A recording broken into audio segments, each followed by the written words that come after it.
Let's go ahead and update software on this Hisense TV with VIDAA operating system. From homepage, go to settings. In this menu, select support and go to check update on this screen. TV will check for the updates if it is connected to the internet.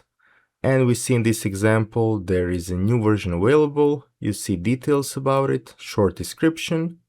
Very important, power must remain on all the time until the update is complete. So make sure before you start such update that there is no some planned power outage at your location.